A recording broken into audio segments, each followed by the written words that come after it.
Hei, Kirsten siin ja täna on meil külas siis Oliver Hollo. Kuidas sul läheb üldse? Tervist, tegelikult läheb mõlemat pidi. Rahulikult, siis läheb töökalt, siis läheb jälle rahulikult. Okei. Aga räägi natuke endast, et kes sa oled, mis sa teed? Ma olen sisulooja, teen YouTube'i, päris nimi on Oliver Hollo, aga meeldib kutsuda siis mind kanali nime järgi, milleks on Zest Magics. Ma teen eesotsas siis videomängudest videoid, vahepeal viskan vahele ka mingeid väga harva jalgpallivideoid, mida ma ise väga harrastan, aga neid on raske teha, sest tuleb neid harva. Aga ütleme nii, et videomängud on nagu see number 1. Aga siis, mis sind üldse siis inspireeris YouTube'i kanalit looma ja kuidas sa siis oma teekonda alustasid? Tegelikult see kõik hakkas pihta koolist, arvutiklassist, kus ma avastasin ka enda jaoks tegelikult rohkem videomänge. Siis ma mängisin seal sõpradega hästi palju. Need arvutid olid totaalsed justud, aga peaasi, et saime mängida, saime mängitud. Siis ma hakkasin vaatama ka videoid videomängudest. Siis ma vaatasin, et okei, see tundub jumala põnev, kuidas nad teevad videomängudest videoid, see monteerimine. See protsess tundus minu jaoks nagu hästi põnev ja siis lõpuks mõtlesin, et proovisin alguses inglise keeles teha. Ei tulnud väga välja need 3 aastat. 70 silmapaari sain enda kanalile ainult tellitud ja siis paps oli nagu, et kuule, proovi eesti keeles teha ja siis sealt kõik läks ülesmäge. Okei. Aga millised on olnud siis sinu kõige suuremad väljakutsed YouTuberina ning kuidas sa oled neist nii-öelda üle saanud? 2023 oli mul nagu esimene läbipõlemine. Ma võtsin vastu hästi palju koostöid. Üks koostöö oli nagu ülimalt suur koostöö. Igakuiselt pidin nagu kooli kõrvalt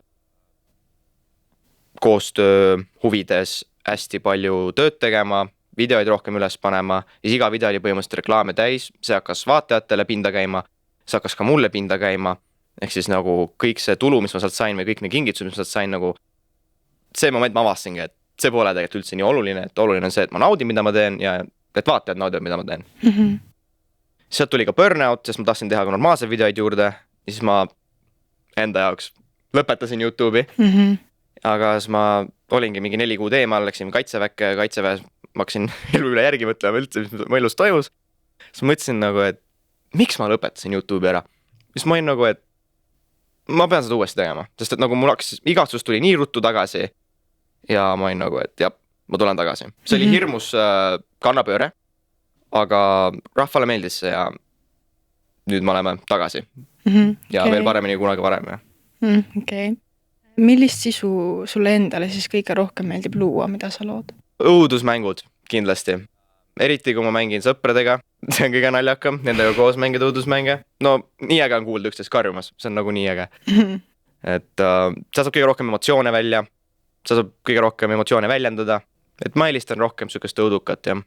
Okei. Ja kuidas sa oled siis aastate jooksul nii-öelda oma stiili muutnud ja kuidas sa nagu videoid teed või kuidas sa seda sisu lood? Jaa, ma olen sulandunud sinna sisu tootmisesse palju detailsemalt nüüd, mida aasta edasi läheb, seda rohkem ma kohati võib-olla mõtlen üle isegi. Aga samas see on hea, sest et ma mõtlen nüüd alati enne videofilmimist ette, mida ma tahan seal saavutada, mis emotsioonideni ma tahan jõuda, mis seal võiks juhtuda enam-vähem. Ma nüüd ei kirjuta stsenaariumi, et kõik juhtub ikka naturaalselt, aga ma lihtsalt kuidagigi üritan planeerida sündmusi ette nii, et tuleksid vaatajale meelelahutuslikud. Ja see on üks asi, et kunagi ma tegin videoid nagu lihtsalt nii, et ma hakkasin mängima ja loodan, et midagi juhtub, kui ei juhtu, paanika üles. Aga nüüd on nagu nii, et vahepeal ma filmin ja ma ei pane isegi üles.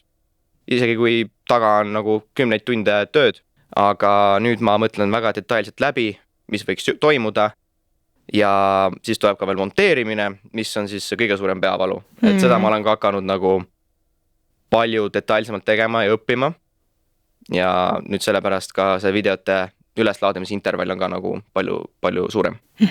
Kas sa siis oledki kõike nii-öelda ise õppinud? Jaa, et ma ei ole mitte kuskil kursusel käinud ega ma ei ole mingit eraklasse võtnud. Kõik on YouTube'ist võetav, et nagu öeldakse, internetist leiab absoluutselt kõige jaoks abi. Ma leidsin ka, et monteerimist ma õppisin nagu ainult ühelt vennalt YouTube'ist. Vaatasin teda 2 aastat ja tema videote kaudu õppisin monteerima. Kui kaua sa siis oled üldse kõigega selle tegelenud aastate mõttes? Zest Magicsi kanalit olen ma pidanud nüüd jaanuaris 8 aastat, aga sellel eelnes siis umbes 3-4 aastat inglise keeles. Okay. Ja siis nii-öelda su tulevikuplaanid YouTube'is, et millised on su eesmärgid ja mida sa veel tahaksid saavutada? Vot see ongi praegu see periood tegelikult, kus ma asetsen. See on nagu minu jaoks suht siuke pime nurk peaaegu. Et ma tahan seda edasi teha kindlasti, aga praegu mu elus on siuke periood, kus ma nagu sügisel eriti, kui ma läksin nüüd, ma olen ülikoolis, ma kolisin esimest korda, nüüd ma elan täitsa oma korteris esimest korda, ma mõned kuud perest eemal. See on asjaolu, millega ma pean harjuma veel. Mu videostuudio on nüüd täiesti uues keskkonnas, millega ma pean ka harjuma. Et nagu hästi palju küsimusi, mille ma pean ise endale ennem vastama, kui ma saan seda, ma arvan, teistele öelda. Aga see 2023 lahkumine oli nagu just see õppetund, et nagu väga paljud ka mu vaatajad ütlesid, et ära kunagi lõpeta, tee nii harva videoid, kui sa tahad teha, aga vähemalt tee. Ehk siis ma olengi praegu sükse mentaliteediga, et minu jaoks on Eesti YouTube'i latt saavutatud, sest et Eestis on see suht madal.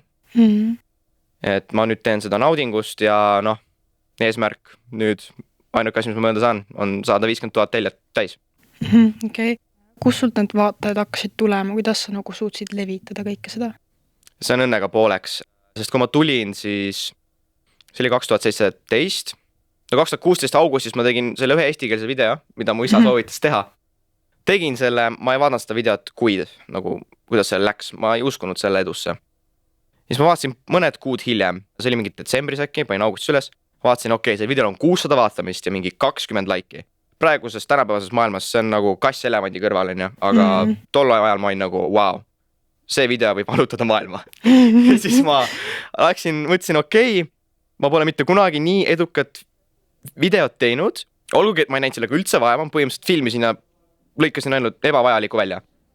Siis ma mõtlesin, okei, ma teen veel videoid ja siis sealt hakkas kogu see edu tulema, aga miks? Ma arvan, et tol ajal oli Eesti YouTube nagu suht siuke kuiv, kõik lõpetasid, kuidagi ei vaadatud ja siis ma hakkasin tegema Robloxist videoid, see on üks väga äge videomäng lapsepõlves ja ma ise ei teadnud, et YouTube nagu kuival oli Eestis sel ajal jälle õnnega pooleks ja Robloxi ka kedagi ei teinud jälle õnnega pooleks ja ma olin lihtsalt õigel ajal õiges kohas.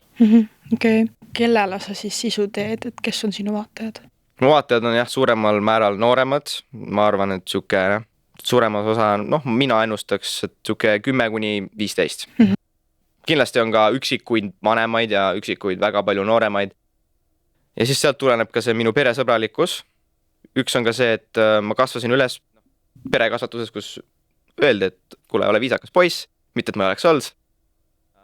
Ja siis sealt mõtlesingi, et jah, sest minu jaoks on nagu YouTube'i sisu tootmine peaaegu nagu et esinemine. Et kus sa pead ka nagu mingid filtrid ees hoidma, et oleks viisakas vaadata ja viisakas teistele teha, mida sa teed. Ja see on minuga kaasas püsinud ja ma ei kavatse seda muuta ka. Aga rääkides siis millestki muust ka, et millega sa veel vabal ajal tegeled? Vahepeal olen teinud ka filme. Ma tahan ka praegu filme teha, aga nagu jällegi kõik see mu filmisõbrak, kellega ma filme teinud, nagu nad on igas Eesti nurgas ja praegusel hetkel on satsi raske nagu kokku saada. Aga nüüd suvel me loodame teha veel ühe filmi vähemalt. Et ma kardan, et see filmi hobi vaikselt kaob, sest tegelikult ma alustasin filmi hobi sellepärast, et ma tahtsin filmikarjääri teha. Ma ei saanud filmikoolis, ma tulin Tartusse ajakirjandust õppima ja nüüd ma siis nagu pühendun enda tulevikukarjääri nagu sellel alal. Aga samuti mulle veidi väga sõpradega aega veeta, sõpradega mängima ka videomänge loomulikult kaamerast YouTube'ist väljaspool, mis on ka väga-väga lõbus. Loomulikult käin sõpradega väljas, teen sporti ja vaikselt harjun täiskasvanu iseseisva eluga. Et sa rääkisid, et sa läksid Tartusse õppima, et milline on siis sinu õpingu karjäär olnud, kui sa olid nii-öelda põhikoolis, mis koolis käisid ja mis on olnud nii-öelda, kelleks sa tahad saada ja kõik, mis tööd sa tahad teha? Ma alustasin oma õpinguid Järvakandis, lasteaias käisin ka Järvakandis, Järvakandi põhikool, kogu mu lapsepõlv on Järvakandis. Siis sealt edasi, Järvakandis mul tekkis näitlemishuvi. Ma ei käinud nagu tagantjärgi mõeldes, ma ise ka ei tea miks, aga ma ei suutnud mitte kunagi ennast näiteringi orgunnida. Ma ei tea miks, kuigi ma tahtsin näitlejaks saada. Ja siis ma läksin Rapla gümnaasiumi ja siis seal tekkis mul nagu rohkem see filmi huvi. Kui ma tahtsin näitlejaks saada, ma tahtsin ka filmi näitlejaks rohkem saada. Aga Raplas ma tahtsin rohkem saada filmi tegijaks, ehk siis nagu minna kaadrite tagustesse tegutsema. Ja seal ma hakkasin ka filme tegema, sest Raplas on iga-aastaselt kaadrifilmifestival, Jumala vinge festival, siis ma olen nüüd seal käinud viimased 4 aastat ja see on nagu juba traditsioon mu sõpradega. Ja siis seal ma hakkasin nagu filmi nimel töötama. Ja siis tuli gümnaasiumi lõpp, ma kirjutasin ennast filmikooli, kuna see on suure konkurentsiga ala, mida ma tol momendil alahindasin, siis ma igaks juhuks kirjutasin ennast ajakirjandusse. Sinna ma sain juba enne kaitseväge sisse, nii et mul oli nagu olemas see plaan, et davai, kui ma nüüd kaitseväe lõpetan, mul on nagu kuhugi minna vähemalt, kui ma ei peaks filmi saama. Siis ma tulin kaitseväest ära ja ma hakkasin siis filmikatseid tegema ja siis selle ma kukkusin läbi ja läksin Tartusse ja nüüd siin me oleme. Okei. Ja siis plaanidki nii-öelda tulevikus ajakirjanduse alal nii-öelda tegeleda? Ja sooviks väga, praegusel hetkel tahaks väga jõuda telesse või raadiosse. Okei. Siis tuli tagasi YouTube'i juurde, et kas siis ongi plaan nagu edasi jätkata ja mitte lõpetada? No kindlasti see lõpetamise asi tuleb ka mingi aeg uuesti. Aga ma arvan, kui see tuleb, siis see tuleb nagu, ei ole niisugust asja, ma tulen tagasi. Et muidu hakkabki ilma teadasi tagasi olema, kõik nutavad, siis kõik naeravad, et nagu niisugust asja pole vaja. Aga ma teen seda siis, kui ma nagu sellest täiesti kindel. Ma tegin niisuguse õudsa festivali ka, kui ma lõpetasin. Kirjutasin, ja ma lõpetan ja nagu ma justkui tahtsin, et kõik nutaks, aga ma ei tahtnud.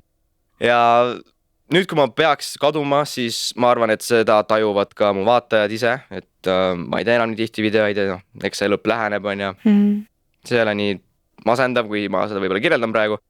Aga jah, et ma teen seda nii kaua, kui ma jaksan, et ma teen seda ikkagi nagu lõbu pärast rohkem ja oma kommuuni pärast, kes mind jälgib. Ja sa rääkisid, kas sa tegeled spordiga, millega sa tegeled ja kui kaua sa oled tegelenud?